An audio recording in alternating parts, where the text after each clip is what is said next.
Hello students, इससे आगे मैंने आप लोगों को सिलेबस के विषय में जानकारी दे दी थी। आज मैं पहला चैप्टर निगमन तर्कशास्त्र का पहला चैप्टर है तर्कशास्त्र की प्रकृति एवं विषय क्षेत्र, the nature and scope of logic. उसके अंतर्गत जो भी चैप्टर आएंगे उसके विषय में मैं बताऊंगी। पहले मैं एक नंबर का जो मल्टी चॉइस क्वेश्चन होता है उसको मैं बता रही हूँ। उसमें आप लोगों को 4 आंसर दिया रहेगा, A B C D या क ख ग घ। उसमें सही आंसर आप लोगों को बताना है, लिखना है। या जैसे किसी का आंसर मान लीजिए सही क या A है तो उसके आंसर में आप A लिखिएगा, किसी का B है तो B लिखिएगा, किसी का C है तो C और किसी का D है तो D। इस तरह से आप लोगों को आंसर लिखना है। इसमें फर्स्ट क्वेश्चन है कि तर्कशास्त्र तर्क करने की कला और विज्ञान दोनों है। यह किसने कहा है? पहला A है हैटली, दूसरा है मिल्टन, तीसरा है थॉमसन और चौथा है मिल। इसका सही आंसर है हैटली ने ये बात कहा है। दूसरा क्वेश्चन है तर्कशास्त्र विचारों के नियमों का विज्ञान है। यह परिभाषा किसने प्रस्तुत की थी? हैटली, हैमिल्टन, थॉमसन या एल्ड्रिच। तो इसका आंसर C है हैटली, C है थॉमसन।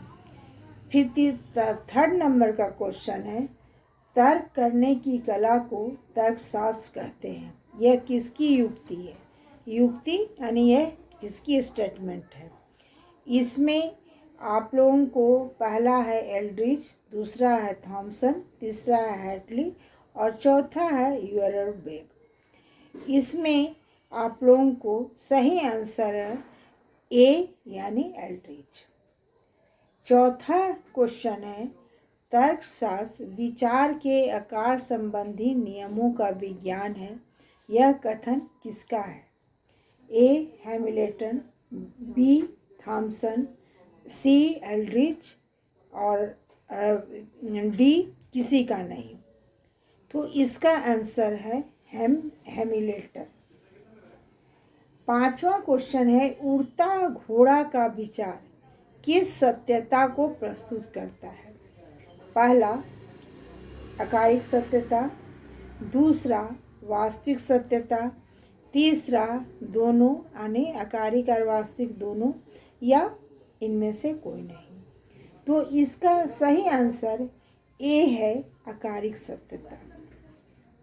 छठा नंबर का क्वेश्चन है दैनिक जीवन में सत्य को क्या कहते हैं? आकारिक सत्यता, वास्तविक सत्यता, व्यवहारिक सत्यता या उपर्युक्त सभी। तो इसका छठा का सही आंसर ग है यानी व्यवहारिक सत्यता। 7th नंबर का क्वेश्चन है तर्कशास्त्र सभी कलाओं की कला है। यह किसने कहा था? डंस स्कॉट्स, B हैटली, हैमिल्टन, एल्ड्रिच। तो 7वां का सही आंसर है डंस स्कॉट्स। 8वां नंबर का क्वेश्चन है सभी जीव मरणशील है। घोड़ा एक जीव है इसलिए घोड़ा मरणशील है। उपयुक्त ये किस प्रकार की सत्यता इसमें समाहित है? वास्तविक यानी नेचुरल ट्रूथ, दूसरा आकारिक सत्यता यानी फॉर्मल ट्रूथ, या दोनों, या इनमें से कोई नहीं। तो इसका सही आंसर है दुग्गा, यानी इसमें आकारिक सत्यता भी है और वास्तविक सत्यता भी है। उसके बाद है 9वां तर्कशास्त्र का उद्देश्य क्या है? सत्य की प्राप्ति एवं असत्य का निवारण। B है सत्य की प्राप्ति, सी है असत्य का निराकरण और घ है अनुमान करना। तो इसका सही आंसर है क यानी सत्य की प्राप्ति और असत्य का निराकरण। 10वां नंबर का क्वेश्चन है कि सत्य कथन को चुनें। आकारिक सत्यता वास्तविक सत्यता के लिए आवश्यक है। बी, वास्तविक सत्यता आकारिक सत्यता के लिए आवश्यक नहीं है। सी, क और ख दोनों। और डी आंसर है इनमें से कोई नहीं। तो इसका सही आंसर ग यानी क और ख दोनों है। उसके बाद आ जाइए 11 नंबर का क्वेश्चन है, लॉजिका किस भाषा का शब्द है? ग्रीक, लैटिन, ग्रीक एवं लैटिन दोनों या इनमें से कोई नहीं। तो इसका सही आंसर ए यानी ग्रीक है। फिर 12वां क्वेश्चन है, निगमन तर्कशास्त्र में हम जाते हैं सामान्य से विशेष की ओर, विशेष से सामान्य की ओर। सी है क और ख दोनों या इनमें से कोई नहीं। तो 13 का आंसर है आपका ख यानी विशेष, सॉरी, इसका 12 का आंसर है आपका इसमें क यानी विशेष से सामान्य से विशेष की ओर। उसके बाद है आगमन तर्कशास्त्र में हम जाते हैं सामान्य से विशेष की ओर, विशेष से सामान्य की ओर, क और ख दोनों या इनमें से कोई नहीं। तो इसका आंसर है बी यानी विशेष से सामान्य की ओर। 14 नंबर का क्वेश्चन है, धुआं देखकर हमें आग का ज्ञान होता है। यह उदाहरण है अनुमान का, प्रत्यक्ष का, दोनों का या इनमें से कोई नहीं। तो यह उदाहरण अनुमान का है, अनुमान के द्वारा। निगमन तर्कशास्त्र का संबंध पहला है ए आकारिक सत्यता से है, दूसरा वास्तविक सत्यता से है, सी उपयुक्त दोनों से या इनमें से कोई नहीं। तो इसका सही आंसर है क यानी निगमन तर्कशास्त्र का संबंध आकारिक सत्यता से है। तर्क। फिर नेक्स्ट क्वेश्चन है, तर्कशास्त्र की उपयोगिता है परिशोधनात्मक, ए, बी है सृजनात्मक, सी है उपयुक्त दोनों और डी है इनमें से कोई नहीं। तो 16 का आंसर है परिशोधनात्मक यानी ए आंसर है।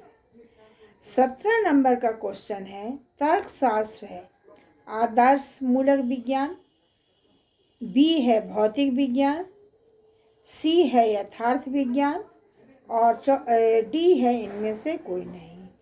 तो 17 नंबर का क्वेश्चन का आंसर है क यानी आदर्श मूलक विज्ञान। 18 नंबर का क्वेश्चन है, सोने का पहाड़, उड़ता घोड़ा, दूध की नदी आदि जैसे विचार हैं। आकारिक सत्यता ए, बी है वास्तविक सत्यता, सी है आकारिक और वास्तविक दोनों या इनमें से कोई नहीं। तो 18 नंबर का सही क्वेश्चन है क यानी आकारिक सत्यता। अब इसके आगे भी मैं छोटे छोटे क्वेश्चन यानी शॉर्ट क्वेश्चन का आंसर बतलाऊंगी। पहला है कि तर्कशास्त्र की परिभाषा दें या बतलाएं, यानी तर्कशास्त्र का डिफिनेशन क्या है। इसका है कि तर्कशास्त्र विज्ञान है जो अनुमान के व्यापक नियमों तथा अन्य सहायक मानसिक क्रियाओं का अध्ययन इस उद्देश्य से करता है कि उनके व्यवहार से सत्यता की प्राप्ति हो। उसके बाद है थॉमसन, एक तर्कशास्त्री हैं, उनका नाम है, उनके अनुसार तर्कशास्त्र की परिभाषा दें। तो थॉमसन के अनुसार तर्कशास्त्र विचार के नियमों का विज्ञान है। अब आ जाइए कि हैमिल्टन के अनुसार तर्कशास्त्र की परिभाषा दें। ये मैं बतला देती हूँ कि विभिन्न तर्कशास्त्रियों ने अपने विचार को जो प्रस्तुत किया है उसी के विषय में मैं बतला रही हूँ। हैमिल्टन के अनुसार तर्कशास्त्र विचार के आकार संबंधी नियमों का विज्ञान है। इसको इंग्लिश में अगर आप जानना चाहें तो logic is the science of the formal laws of thoughts. Aldrich के अनुसार तर्कशास्त्र की परिभाषा दें। एल्ड्रिच के अनुसार तर्कशास्त्र तर्क करने की कला है। यूअल बेक के अनुसार तर्कशास्त्र की परिभाषा दें। इनके अनुसार logic is the science of regulative laws of human knowledge. Whately ने तर्कशास्त्र की परिभाषा निम्नलिखित रूप से दी है। हैटली के अनुसार तर्कशास्त्र की परिभाषा इस प्रकार से दी गई है। Logic is the science and also the art of reasoning, अर्थात तर्कशास्त्र तर्क करने का विज्ञान और कला दोनों है। Thank you. अगले के वीडियो क्लास में मैं इसके आगे के चैप्टर आप लोगों को, आगे के चैप्टर नहीं सॉरी, इसी का जो पार्ट है उसको मैं पढ़ाऊँगी। Thank you.